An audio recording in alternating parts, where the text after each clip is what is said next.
நேசிக்கிற எங்கள் நல்ல தகப்பனே, உமக்கு நன்றி. இந்த நாளுக்காக ஸ்தோத்திரம். அன்பின் ஆண்டவரே, உம்முடைய கிருபையினால் உம்முடைய சமூகத்திலே தம்மை நோக்கி பார்த்து ஜெபிக்க தந்த கிருபைக்கு நன்றிப்பா.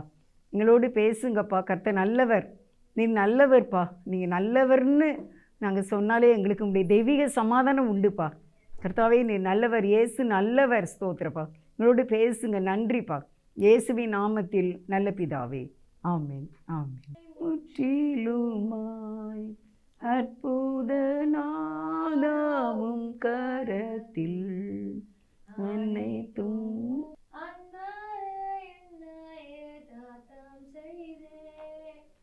அனைத்தும் கிறிஸ்துவுக்கே எந்த அனைத்தும் அர்ப்பணமே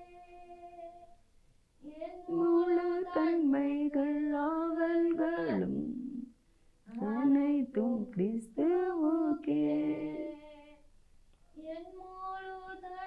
அல்லேலூயா. ஸ்தோத்திரம் ஆண்டவரே, ஸ்தோத்திரம். ஆமென், ஆமென். அல்லேலூயா. ஸ்தோத்திரம். அல்லேலூயா. ஸ்தோத்திரம் ஆண்டவரே. ஆமென். இல்லை, ஆமென், ஆமென், ஆமென், ஆமென். அல்லேலூயா. ஸ்தோத்திரம், ஸ்தோத்திரம் ஆண்டவரே, ஸ்தோத்திரம். ஆமென். அல்லேலூயா. ஆமென், ஆமென்,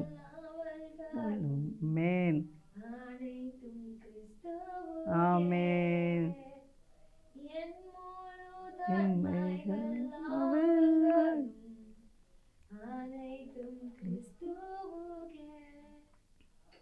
ஸ்தோத்திரப்பா. கர்த்தர் நம்மோடு பேசுவாராக. பாடலை கேட்டோம். முழுவதுமாக நாம் கர்த்தரிடத்திலே நம்மை அர்ப்பணிப்போம். நம்முடைய எல்லா ஆவல் தன்மைகள் எல்லாமே அவருடைய கருத்திலே நம்மை ஒப்பு கொடுப்போம். தலைப்பாக இப்படி ஒரு ஜெபம் அப்படின்னு நான் ஒரு தலைப்பு எடுத்திருக்கேன். தலைப்பு என்ன? இப்படி ஒரு ஜெபம்.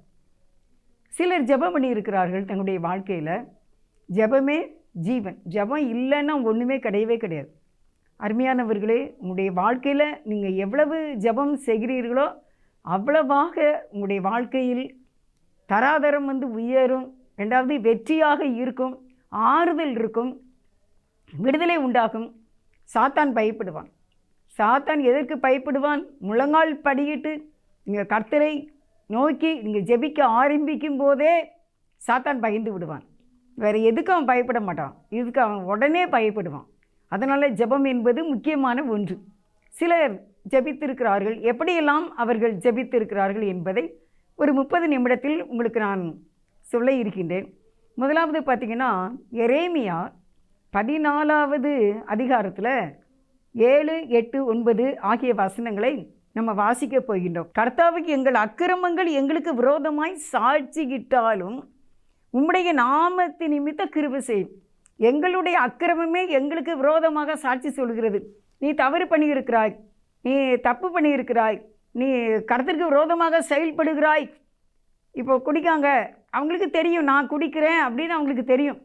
கொலை செய்கிறாங்க, ஆமாம் நான் செய்தேன் அப்படின்னு சொல்லுவாங்க. களவு செய்கிறாங்க, களவு செய்தவங்க என்ன சொல்லுவாங்க? ஆமாம் நான் களவு செய்தேன் ஒத்துக்கிடுவாங்க. ஏன்னா அது அவங்களுக்கே தெரியும் நம்ம செய்திருக்கிறோம் அப்படின்ட்டு.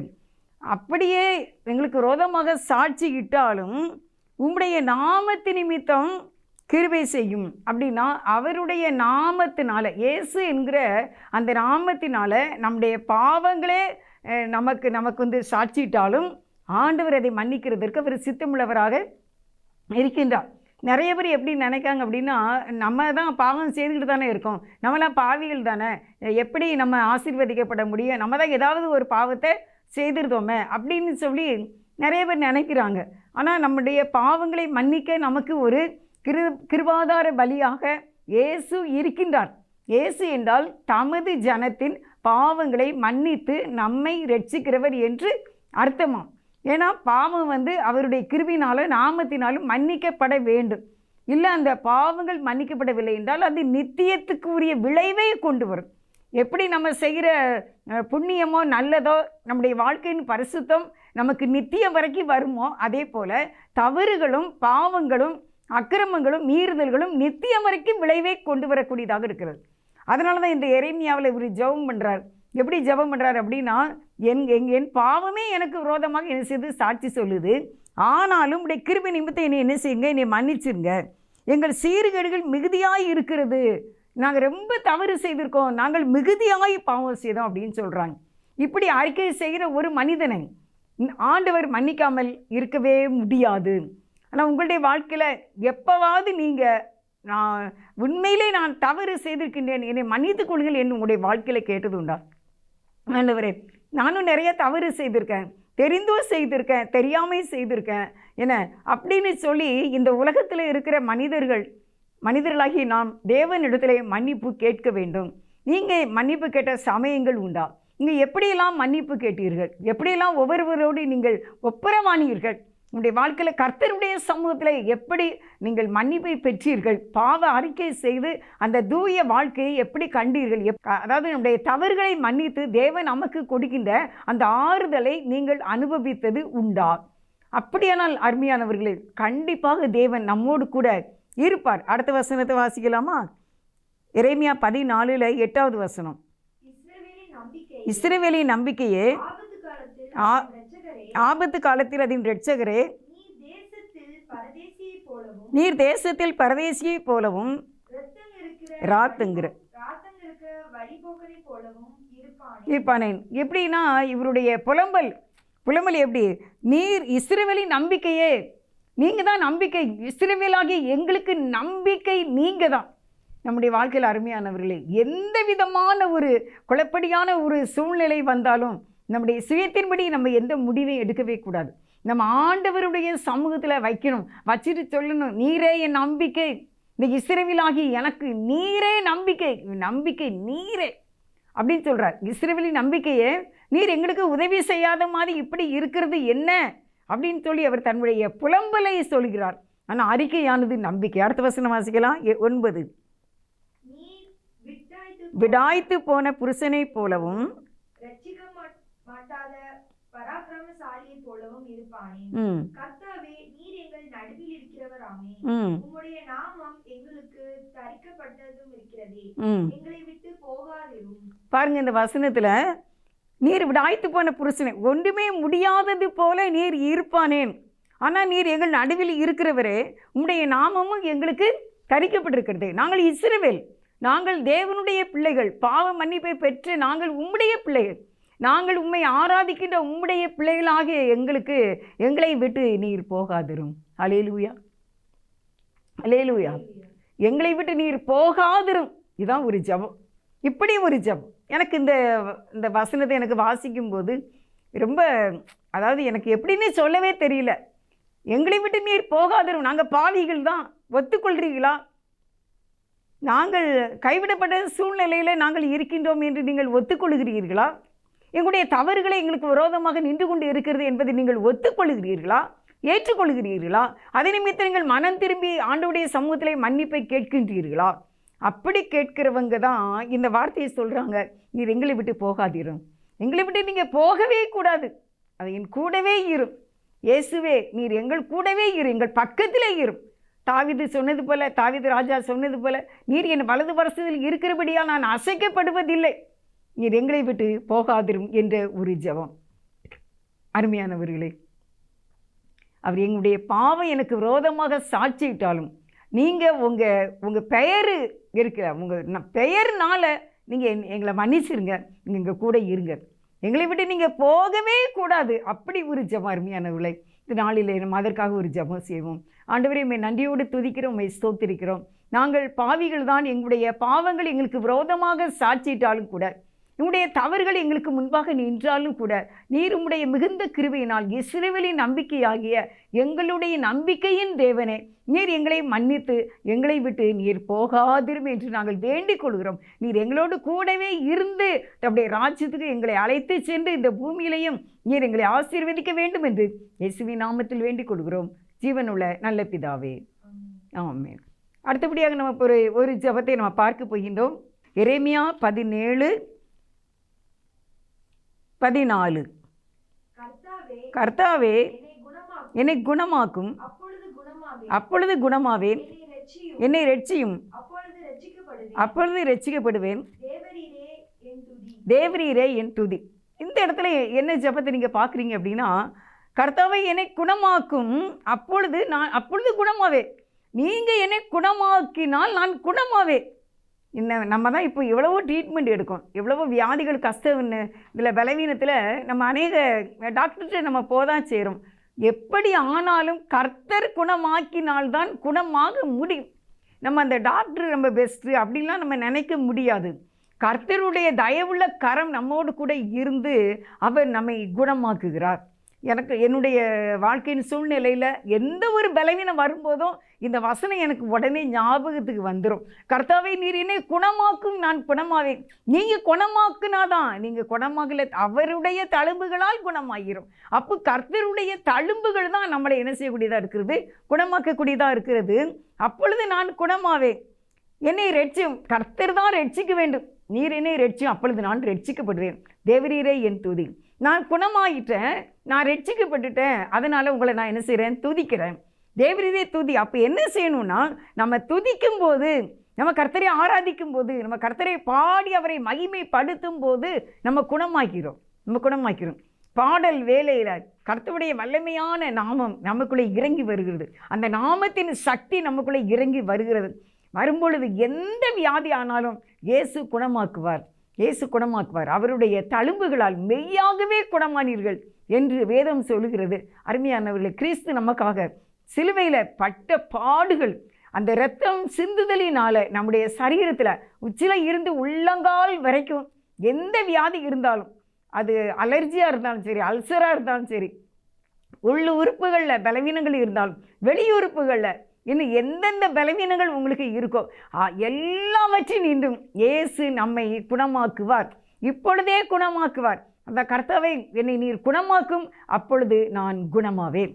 அதனால் நம்ம இப்போ அதுக்காக ஒரு சின்ன ஜெபத்தை நம்ம ஏறெடுக்க போகிறோம்.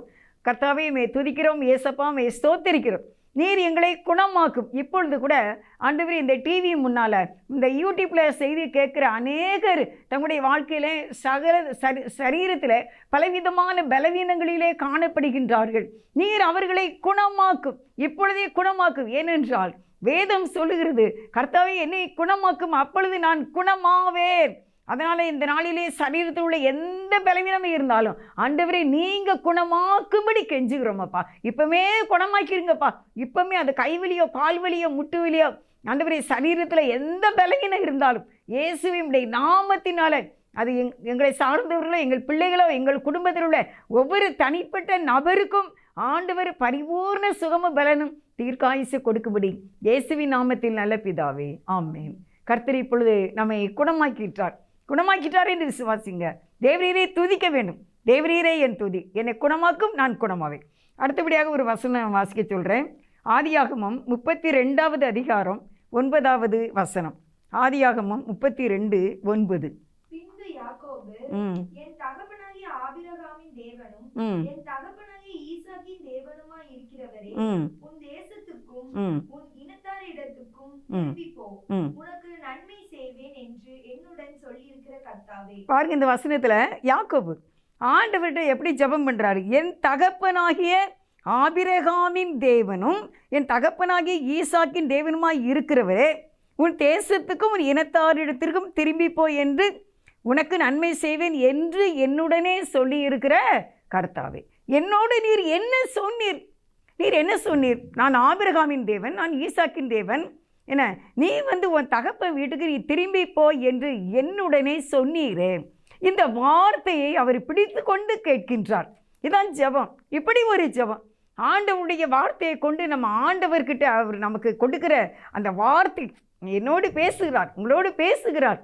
அந்த வார்த்தையை நம்ம அப்படியே பிடித்து கொண்டு நம்ம அவரை நோக்கி ஜெபிக்கும்போது கண்டிப்பாக ஆண்டவர் கம்பல்சரியாக நமக்கு அவர் உதவி செய்ய வல்லமை உள்ளவராக இருக்கின்றார். அவர் இப்படி சொல்கிறார், நீர் இப்படிலாம் சொன்னீரே, உன் தகப்ப வீட்டுக்கு போ, நான் உன் தகப்பனுடைய தேவன் என்று சொன்னீரே, என்று சொல்லியிருக்கிற கர்த்தாவே. அடுத்த வசனத்தை வாசிக்க கேட்கலாம். 10வது வசனம். அடியனுக்கு தேவரீர் காண்பித்த எல்லா தயவுக்கும் எல்லா சத்தியத்துக்கும் நான் எவ்வளவேனும் பாத்திரன் அல்ல. நான் கோலும் கையுமாய் இந்த யோர்தானை கடந்து போனேன். இப்பொழுது இவ்விரண்டு பரிவாரங்களையும் உடையவனானேன். அடுத்த வசனம் 11. சகோதரனாகிய ஏசாவின் கைக்கு என்னை தப்புவியும். அவன் வந்து என்னையும் என் பிள்ளையையும் தாய்மார்களையும் முறியடிப்பான் என்று அவனுக்கு நான் பயந்திருக்கிறேன். அப்போ பாருங்க, இதில் என்ன பார்க்குறோம் அப்படின்னா, என் சகோதரனாகிய ஏசாவின் கைக்கு என்னை தப்புவியும், அவன் என்னை முறியடிப்பான் என்று நான் அவனுக்கு பயந்திருக்கிறேன். அருமையானவர்களே, எப்படிப்பட்ட ஒரு வார்த்தை! நீர் என்னை, என் சகோதரனுக்கு என்னை தப்புவியும், அவன் என்னை என் பிள்ளைங்களை எல்லாம் அடித்து கொன்னுருவானே. அப்படியே தன்னுடைய வாழ்க்கையில் ஓப்பனாக சொல்கிறார். என்ன இருக்குதோ, அந்த சூழ்நிலை என்ன இருக்குதோ சூழ்நிலையை அப்படியே எடுத்து ஆண்டவருடைய கரத்திலே கொடுக்கின்றார். என்னை தப்புவியும், என்னை தப்புவியும். அருமையானவர்களே, ஒருவேளை இந்த நாட்களில் நீங்கள் எந்த ஒரு சூழ்நிலையில் காணப்படுகிறீர்கள், இந்த சூழ்நிலையில் இருக்கின்ற நீங்கள் ஆண்டவர்கிட்ட சொல்லுங்கள், ஆண்டவரே நான் இந்த மாதிரி நான் பயந்திருக்கிறேன், என் சகோதரனாகிய என் சகோதரனுக்கு நான் பயந்திருக்கிறேன், நீர் என்னை தப்புவியும். இயேசுவா கண்டிப்பாக அந்த ஜெபத்தை கேட்பாங்க, பார்த்துக்கோங்க. ஏன்னா நம்ம உள்ளபடியே நம்ம ஆண்டவர்கிட்ட வருகின்றோம், உள்ளபடியே வருகின்றோம். அவர் வாக்கு தத்தங்களின் தேவன், நீர் என்னை இப்படி சொல்லியிருக்கிற கர்த்தாவே அப்படின்னு சொல்கிறதுனால ஆண்டவர் அவர் நமக்கு கொடுத்த வார்த்தையின்படி நம்ம தேவனிடத்தில் போகும்போது தேவன் அந்த வார்த்தைக்காக நம்மை காப்பாற்றுகிறார், அந்த வார்த்தைக்காக காப்பாற்றுகிறார். இந்த உலகத்திலே நம்ம பலவிதமான துன்பங்களை ஒவ்வொரு நாளும் நினையாத நேரத்தில் பல சந்தர்ப்பங்களை நம்ம சந்திக்கத்தான் செய்கின்றோம். இந்த உலகத்தில் வாழும்போது நம்ம இன்னையோட இது முடிஞ்சிட்டு அப்படின்லாம் இல்லை. ஒவ்வொரு நாளும் ஒவ்வொரு நூதனமான சம்பவங்கள் நம்மளை எதிர்கொள்கின்றது. அந்த எதிர்கொள்ளும் பொழுது நாம் தேவனை சார்ந்து கொள்ள வேண்டும் என்று உங்களுக்கு நான் அறிவிக்கின்றேன்.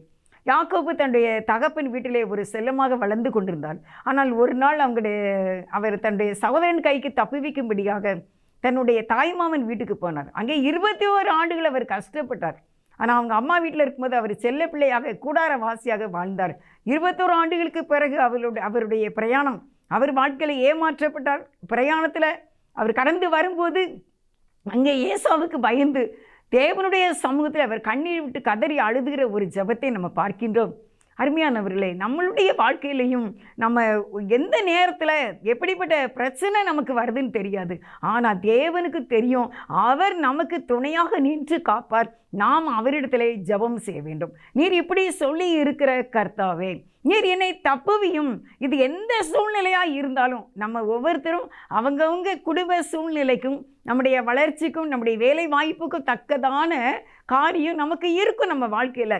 அதிலே தேவன் தான் நம்மை தப்புவிக்க வேண்டும். அடுத்த வசனத்தை நம்ம வாசிக்க கேட்போம்.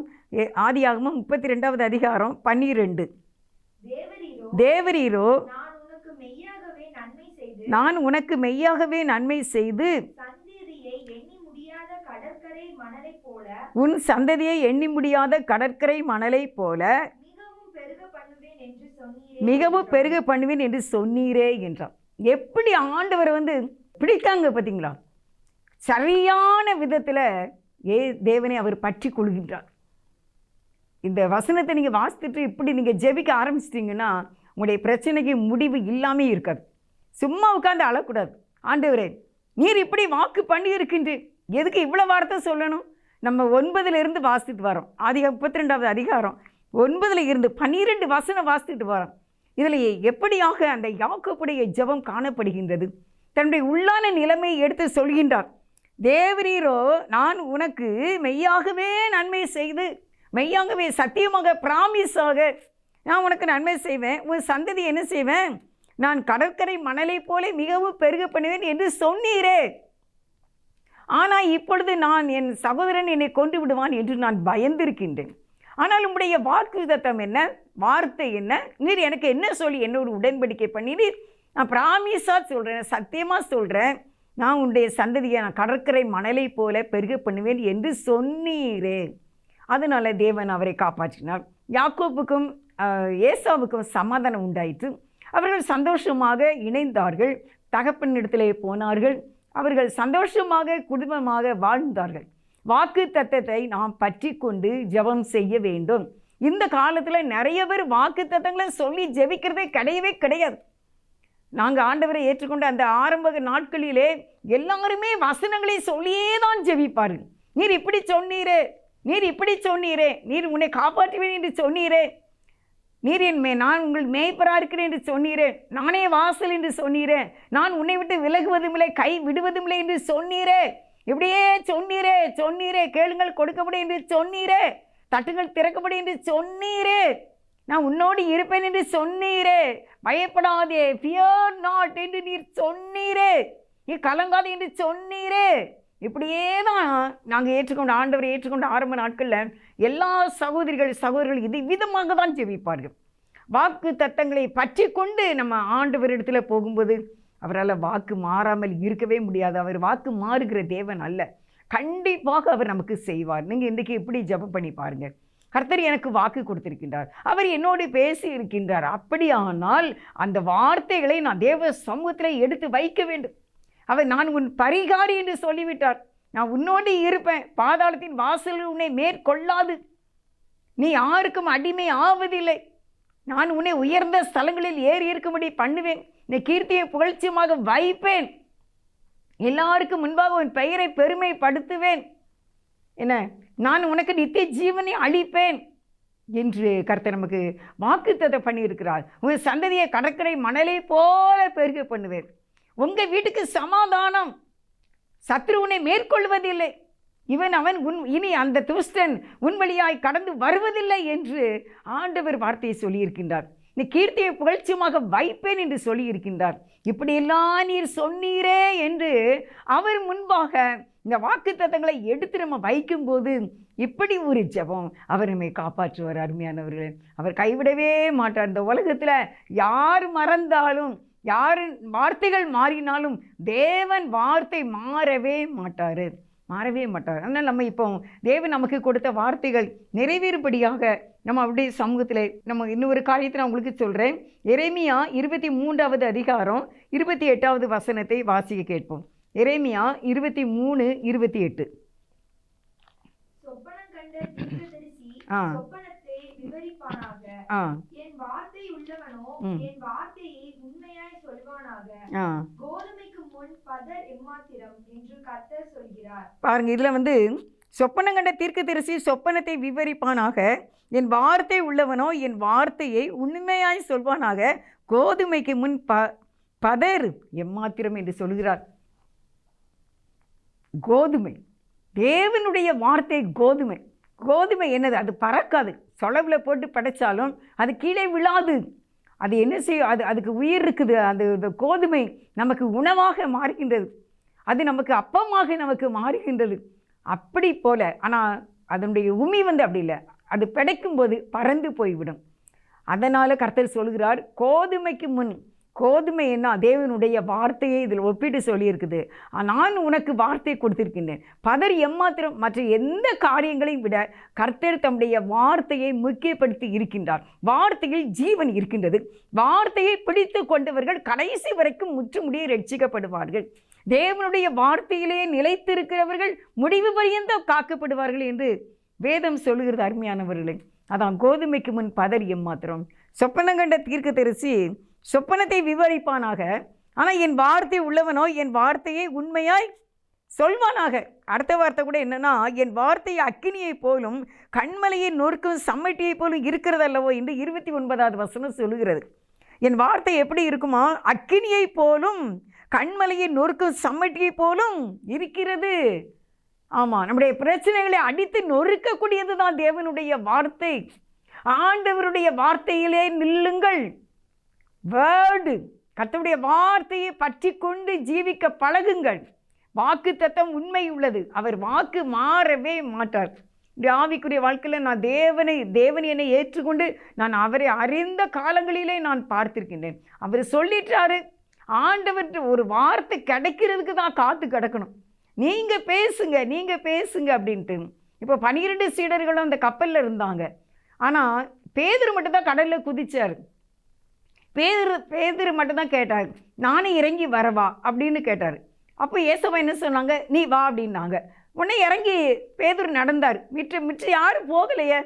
ஏன்னா அந்த ரேமான்னு சொல்லுவாங்க, அந்த வார்த்தை இயேசுவின் இடத்தில் இருந்து பேதுருவுக்கு நேராக வந்தது. அதனால பேதுரு சொன்னார், நானும் கடல்ல இறங்கவா, தண்ணியில நடக்கவா என்று. உடனே ஆண்டவர் வா என்று சொன்னார். இன்றைக்கு நமக்கு அப்படிதான். பரலோக ராஜ்யத்தில் இருந்து அவர் தம்முடைய வார்த்தையை நமக்குள்ளே ஜீவனாக உயிராக இந்த வார்த்தை நமக்குள்ளே வைக்கும்போது நாம் அதை பற்றி கொண்டு ஜெபிக்கும் போது ஆண்டவர் நமக்கு விடுதலையை கொடுக்க அவர் வல்லமையுள்ளவராக இருக்கின்றார்.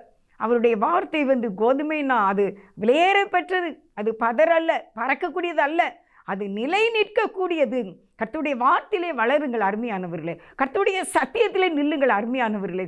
சத்தியம்தான் உங்களை விடுதலையாக்கும், வார்த்தை தான் உங்களுக்கு விடுதலையாக்கும், வார்த்தை தான் உங்களுக்கு வெற்றியை தரும், வார்த்தை தான் உங்களுக்கு சமாதானத்தை தரக்கூடியது. அதனால் இன்றிலிருந்து வேதத்தை ஆழமாக வாசித்து பழகுங்கள். கர்த்தாவே என்னோடு பேசும் என்று சொல்லுங்கள். எத்தனை பயப்படாதே சொல்லியிருக்காரு, எத்தனை காரியங்களை நம்ம ஆற்றுவேன் தேற்றுவேன் என்று சொல்லுகின்றார். உன்னுடைய குற்றங்களெல்லாம் மன்னிக்கிறேன், நோய்களெல்லாம் குணமாக்குறேன் என்று கர்த்தருடைய வார்த்தை தான் சொல்லுகிறது. நான் உன்னோடு கூட இருப்பேன், உன்னோடு கூட வருவேன், உனக்கு முன்னாலே வருவேன் என்று எல்லாம் கர்த்தருடைய வார்த்தை தான் சொல்லுகின்றது. அருமையானவர்களை, வார்த்தையிலே பழகுங்கள். அவரிடமிருந்து ஒரு வார்த்தையை கேளுங்கள். மார்த்தாள் மரியாள் அப்படி தான் கேட்டாங்க, மரியாள் அப்படி தான் கேட்டாங்க. எரேமியாவோடு கர்த்தர் அப்படி தான் பேசினார், ஆபிரகாமோடு கர்த்தர் அப்படி தான் பேசினார், மோசையோட பேசினார். நீ வா அப்படின்னு கூப்பிட்டாரு, கம் வா என்கிட்ட வா அப்படின்னு கூப்பிட்டாரு. பவுல்கிட்ட பார்த்து சொன்னார், என்ன யோவான்கிட்ட பேசினார். எல்லார்கிட்டையுமே ஆண்டவர் வார்த்தையின் மூலமாக பேசி கொண்டே இருக்கின்றார். இன்றைக்கி ஆண்டவர் நம்மோடு பேசுவார். அதனால சொல்லியிருக்கு, கோதுமைக்கு முன் பதர் எம்மாத்திரம். கடைசியாக ஒரு வசனம் பார்த்து நம்ம ஜெபிக்கலாம். சங்கீதம் 115 அதிகாரம் 1வது வசனம். சங்கீதம் 115:1. எங்களுக்கல்ல கர்த்தாவே எங்களுக்கல்ல, உமது கிருபை நிமித்தமும் உமது சத்தியத்தின் நிமித்தமும் உம்முடைய நாமத்திற்கே மகிமை வரப்பண்ணும். இதில் நம்ம பார்க்குறோம், எங்களுக்கல்ல கர்த்தாவே எங்களுக்கல்ல. ரொம்ப ரொம்ப நல்லா இருக்கும் இந்த வசனத்தை. நான் என்றைக்கு ஆண்டவருடைய கிருபினால் நான் பார்க்கும்பொழுது எனக்கு ரொம்ப உறுதியாக இருந்துச்சு, ரொம்ப விசுவாசமாக இருந்தது. 115 சங்கீதம் 1வது வசனத்தில் எங்களுக்கு அல்ல கர்த்தாவே எங்களுக்கு அல்ல உமது, இன்னும் நேரம் வாசிமா, எங்களுக்கு அல்ல கர்த்தாவே எங்களுக்கு அல்ல. அப்படின்னா என்ன? எங்களுக்காக நீங்கள் இதை செய்யலை, எங்களுக்காக இல்லை, கர்த்தாவே எங்களுக்காக அல்ல. 2 நேரம் அந்த வேர்டு வருது அல்ல. அடுத்து உமது கிருபை நிமித்தமும் உமது சத்தியத்தின் நிமித்தமும் உம்முடைய நாமத்திற்கே என்னதான் மகிமை வரப்பண்ணும். அப்போ உமது கிருபைன்னா என்ன? இறக்கம். உங்கள் கிருபை மிகுந்த ஒரு கிருபை. அந்த மிகுந்த கிருபை நிமித்தமும் உமது சத்தியம் இந்த வேத வசனத்தின் நிமித்தமும் உம்முடைய நாமத்திற்கே மகிமை வரப்பண்ணும். எங்களுக்கு அல்லப்பா, எங்களுக்காக இல்லை, உங்கள் நாமத்துக்காக நீங்கள் செய்யுங்க, உங்கள் வேதத்திற்காக நீங்கள் செய்யுங்க, இந்த சத்தியத்தின் நிமித்தம் நீங்கள் செய்யுங்க, உம்முடைய நாமத்தின் நிமித்தம் செய்யுங்க, உம்முடைய கிருபை நிமித்தம் செய்யுங்க என்று இப்படியாக ஒரு மனிதன் ஜெபம் செய்திருக்கின்றார். அருமையானவர்களே, இப்படி ஒரு ஜெபம் என்ற தலைப்பிலே உங்களுக்கு நான் வார்த்தைகளை கொடுத்திருக்கின்றேன். இதை நீங்கள் பழகி பிரயாசப்படுங்கள். முதலாவது பார்த்தோம் எப்படி அப்படின்னா, எங்களை விட்டு போகாதீரும், எங்களை விட்டு பெயராதீங்கப்பா, நீங்கள் எங்களை கரம் பிடித்தவர்ப்பா, எங்கள் குறைகள் குற்றங்கள் இருந்தாலும் எங்களை மன்னித்து எங்களை கடைசி வரைக்கும் உடைய ராஜ்யத்தில் நாங்கள் நிற்கணும், உடைய ரகசிய வர்க்கங்களை நாங்கள் காணப்பட வேண்டும், எங்களை விட்டு நீர் போகாதிரும் என்று மன்றாடி நீங்கள் ஜெபிக்க வேண்டும். அருமையானவர்களே, அடுத்து நம்ம பார்த்த எங்களை குணமாக்குங்க. எந்த வியாதியாக எந்த பலவீனமாக இருக்கட்டும் அவர் குணமாக்குவார், கர்த்தர் குணமாக்குவார். கர்த்தாவே என்னை குணமாக்கும் என்று கேட்கும்போது கர்த்தர் கண்டிப்பாக குணமாக்குவார். நீங்கள் எந்த ட்ரீட்மெண்ட் எடுத்தாலும் நீங்கள் ஆண்டவர் என்னை நீர் குணமாக்கும், நீங்கள் குணமாக்கினால் நான் குணமாவேன் அப்படிங்கிற விசுவாசத்தோடு நில்லுங்க. அடுத்தபடியாக எங்களுக்கு அல்ல, எங்களுக்காக இல்லைப்பா, உங்கள் வார்த்தை நிமித்தமும் உங்களுடைய சத்திய நிமித்தமும் உங்களுடைய கிருபை நிமித்தமும் உங்களுடைய நாமத்திற்கே மகிமை வர பண்ணுங்க என்று இப்படி ஒரு ஜெபம் செய்யும்போது கண்டிப்பாக உங்களுடைய எல்லா பிரச்சனையும் தீர்ந்துவிடும். எல்லாவற்றையும் மாற்ற இயேசு வல்லவர். உறுதியாக நிற்க வேண்டும். ரோமர் 12:12 என்ன சொல்லுது அப்படின்னா, ஜெபத்திலே உறுதியாய் தரித்திருங்கள். ஆண்டவர்கிட்ட நம்ம ஒரு காரியத்தை பெற்றுக்கொள்ளும் வரைக்கும் உறுதியாக நிற்க வேண்டும். அப்படி உறுதியாக நிற்கும்போது கண்டிப்பாக நமக்கு ஒரு அற்புதங்களே செய்வார். ஒரு கதை நான் படித்தேன், அதை சொல்கிறேன். ஒரு அக்காவும் தம்பியும் விளையாண்டுக்கிட்டு இருந்தாங்களாம். திடீர்னு வந்து தம்பிக்கு அக்காவுக்கு தம்பிக்கு பசி ஆகிட்டாமா. உடனே அந்த தம்பியை கூப்பிட்டு, தம்பி நீ மம்மிகிட்ட போய் கொஞ்சம் ப்ரெட்டு ஜாமு வாங்கிட்டு வா அப்படின்னு சொன்னாலாம். உடனே இந்த தம்பி ஓடி போய் கேட்டுட்டு வந்து ஒன்றுமே கொண்டு வரல. அப்போ சொன்னான், ஏன் நீ வாங்கிட்டு வரல, போ மம்மி டேடிகிட்ட வாங்கிட்டு வா அப்படின்னு. திருப்பி இந்த குழந்தை ஓடி போய் மம்மி எனக்கு கொஞ்சம் ப்ரெட்டு கொடுங்க, ஜாம் கொடுங்கன்னு கொடுக்கல. 3 முறையும் இந்த குழந்தை போயிட்டு வந்துச்சு, ஆனால் கிடைக்கவே இல்லை. அப்போ அந்த பொண்ணு சொல்லிச்சு, நான் போய் வாங்கிட்டு வரேன் அப்படின்னு சொல்லி, நீ இரு, நான் போய் நம்ம பசிக்கு நான் ப்ரெட்டு ஜாமு வாங்கிட்டு வரேன் அப்படின்னு. உடனே ஓடி போய் கொஞ்ச நேரத்தில் அந்த பிள்ளை தன்னோட 2 பேருக்கு தேவையான அளவு ப்ரெட்டும் ஜாமும் வாங்கிட்டு வந்துட்டாலாமா. அப்போ அந்த தம்பி கேட்டானா, எப்படி என்னால் வாங்க முடியல, நீ எப்படி வாங்கின அப்படின்னு. அப்போ அந்த பிள்ளை சொல்லிச்சான், நான் அழுதேன், நான் அடம் பிடிச்சேன், எனக்கு வயிறு பசிக்குது, எங்கள் 2 பேருக்கும் எங்களுக்கு ப்ரெட்டு ஜாம் கொடுங்கன்னு நான் அம்மாவை ஆட்டி நான் அழுது நான் வாங்கி விட்டேன் என்று அந்த பிள்ளையை சொல்லிச்சாமா. அப்போ இன்றைக்கி நம்மளும் அந்த சின்ன பையன் மாதிரி ஓடி போய் ஆண்டவர்கிட்ட கேட்டு ஒரு வார்த்தை சொல்லிட்டு நீங்கள் ஓடி வந்தீங்கன்னா கையில் கிடைக்காது. எப்படி நமக்கு வயிறு நிரம்பும், எப்படி நம்ம தேவைகள் சந்திக்கப்படும், எப்படி நம்ம எல்லாவற்றையும் பெற்றுக்கொள்ள முடியும்? அந்த குழந்தை பெண் குழந்தையை போல ஆண்டவர்கிட்ட பிடிவாதமாக எனக்கு வேண்டும், எனக்கு வயிறு பசி, எனக்கு கண்டிப்பாக இதை தர வேண்டும் என்று நம்ம உறுதியாக நிற்க வேண்டும். ரோமர் 12:12 சொன்னது போல ஜெபத்திலே உறுதியாய் தரித்திருக்கும் போது தேவன் கண்டிப்பாக நமக்கு தந்து நம்மை ஸ்திரப்படுத்தி நம்மை ஆசீர்வதிப்பார். ஜெபம் செய்ய நேசிக்கிற எங்கள் நல்ல தகப்பனே, உங்களுக்கு நன்றிப்பா. இந்த நாளுக்காக நன்றி. எங்களை தாழ்த்துகிறோம் ஆண்டவரே. நீர் எங்களை விட்டு நீர் போகாதிரும், எங்களை விட்டு போகாதிரும், எங்களை குணமாக்கும், அப்பொழுது நாங்கள் குணமாவோம்.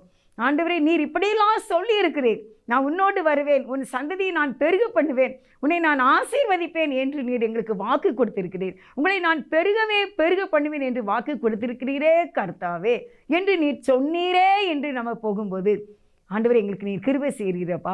ஆண்டவர் உம்முடைய நாமத்தின் மகிமைக்காக செய்யும் என்று சொல்லி நாங்கள் வரும்போது எங்கள் ஜெபத்தை நீர் கேட்கிற தேவனாக இருக்கிறீர். எங்களுக்கு இப்படி கற்றுக் கொடுத்த கிருபைக்காக உங்களுக்கு நன்றி, ஸ்தோத்திரம். எல்லாரையும் ஆசீர்வதியும் காத்துக்கொள்ளும். பிறந்தநாள் திருமண நாளை ஆசீர்வதித்து தாரும், பொறுப்பெடுத்துக் கொள்ளுங்க, தேவைகளை சந்திங்க, நல்ல சுகந்தாங்க, குழந்தை பாக்கியம் கொடுங்க, திருமண காரியம், வேலை வாய்ப்பு, நல்ல படிப்பு, எல்லா ஆசீர்வாதங்களை நிறைவாய் தந்து வழி நடத்த இயேசுவின் நாமத்தில் வேண்டிக் கொள்கின்றேன் ஜீவன் உள்ள நல்ல பிதாவே. ஆமீன், ஆமீன். God bless you. Hallelujah.